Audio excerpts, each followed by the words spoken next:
Assalamualaikum warahmatullahi wabarakatuh. Salam sejahtera buat kita semuanya. Salam sehat. Alhamdulillah, kita pertemuan pertama ya. Jadi kepada anakku mahasiswi Setiami, Institut Setiami, dalam hal ini kita akan ketemu dalam mata kuliah manajemen bisnis ekspor impor. Oke, saya sebelum kita mulai, saya hanya bacakan saja. Ada 28 ya, kita ber-28, yaitu kelasnya Alpha 211 Charlie Bravo Alpha 1. Jadi ada 28 mahasiswa. Kita akan membahas mengenai manajemen bisnis ekspor impor.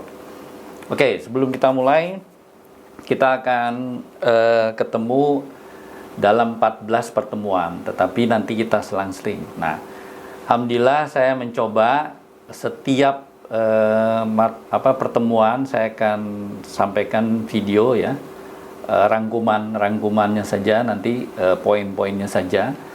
Nah, setelah itu bahan akan terupload di SSO, dan setelah itu kita akan diskusi setiap Zoom.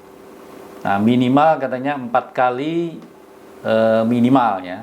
Tapi saya usahakan saya coba kita ketemu sampai 6 kali atau kalau bisa 7 kali ya. Ya, semoga sharing ilmu ini ya bisa bermanfaat. Oke, kita mulai dengan pertemuan pertama ini mengenai manajemen bisnis ekspor impor. Yaitu bicara kita ekspor impor ya. Bicara ekspor impor. Oh ya, kenalkan dulu, saya Muhammad Rifni. Saya dari tahun 83 sudah bekerja ya di perusahaan penerbangan, di Japan Airlines, lalu di Sempati Air penerbangan juga, lalu di RPX One Stop Logistik. Nah, di sini saya dapat ilmunya mengenai minimal ekspor impornya, tapi pengiriman barang. Lalu di RPX Airline saya memang ikut dalam pengangkutan barangnya karena ini spesial pesawat kargo. Nah, selebihnya adalah saya mengajar atau transfer ilmu dan juga belajar ekspor impor di kampus Institut Transportasi Logistik Trisakti ya, dulu Sekolah Tinggi Manajemen Transportasi Trisakti. Oke. Itulah pengalaman saya dan yang sudah bekerja selama ini. Sekarang saya instruktur ya, instruktur mengenai kiriman barang, khususnya barang dangerous good. Saya instruktur di Japan, di Lion Air Training Center, lalu juga di BP3 Curug, dan juga pengajar di Institut Transportasi Logistik Trisakti. Oke, pengalaman tadi mengenai kerja, dan sekarang lebih kepada instruktur dan pengajar ya. Nah, di Setiami saya startingnya 2017 ya, sampai sekarang alhamdulillah diamanahkan untuk mengajar di Setiami ya, Institut Setiami, lalu di ITL Trisakti dan Politeknik Penerbangan Indonesia Curug. Oke, itu basic saya. Nanti bahan-bahan tetap saya akan kasih ya. Oke, kita bicara ekspor dan impor. Jadi kita langsung aja ke poinnya. Apa sih ekspor? Ya, ekspor adalah merupakan kegiatan pengeluaran barang ya, pengeluaran barang dari daerah pabean ya, yang meliputi wilayah bisa darat, ya bisa laut ya, juga udara, yang dari suatu tempat, zona ekonomi suatu negara ke negara lain ya. Nah, ini inti dari ekspor. Jadi kata kuncinya adalah tadi mengeluarkan barang ya dari daerah pabean.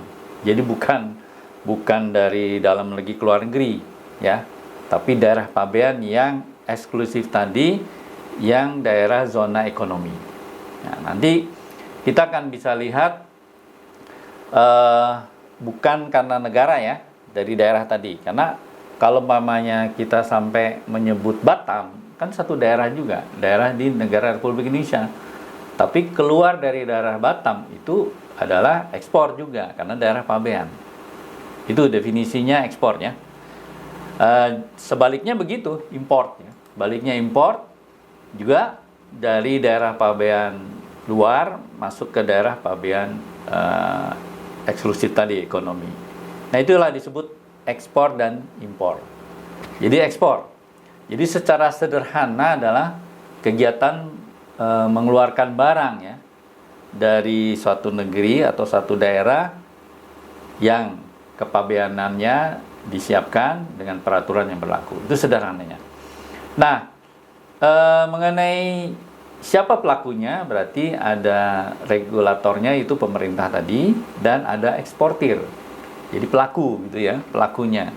Jadi merupakan eksportir ini merupakan bisa perorangan, bisa juga satu institusi yang berbadan hukum yang melakukan ekspor melalui satu pabean tadi, daerah pabeanan. Nah, melibatkan tadi adalah bea cukai.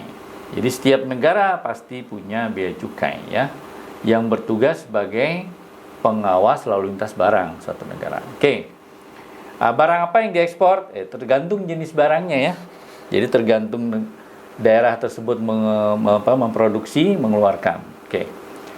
Nah, lalu langsung saja, apa sih tujuannya manfaat ekspor itu? Ya jelas, menumbuhkan industri dalam negeri, ya kan? Jadi dalam hal ini bentuk kegiatannya nanti perdagangan lingkupnya internasional.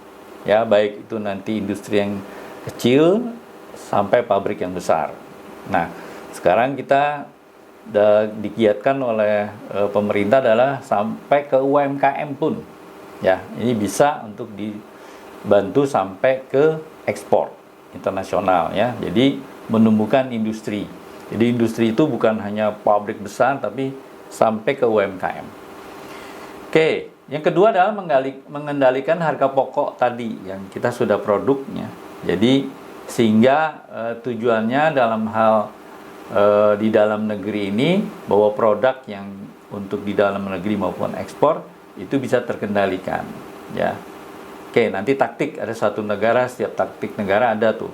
Ada yang barang yang di dalam negeri, umpamanya contoh ini produksi di dalam negeri lebih mahal dibandingkan di luar negeri. Nah, itu ada nanti strateginya apa? Loh kok lebih murah keluar ya daripada dalam.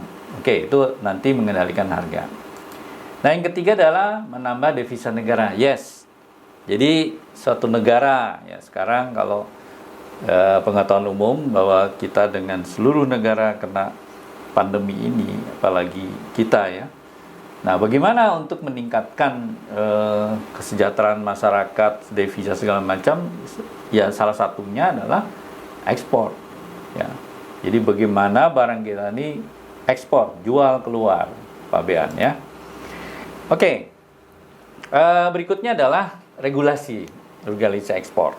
Jadi tadi apa? Perorangan maupun institusi kan?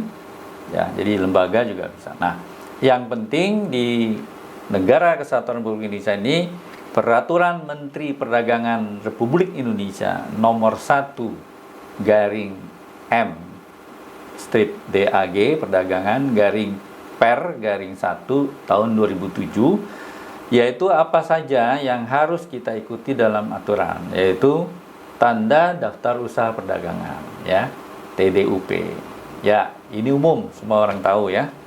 Lalu surat izin usaha perdagangan ya, SIUP, itu yang kedua ya.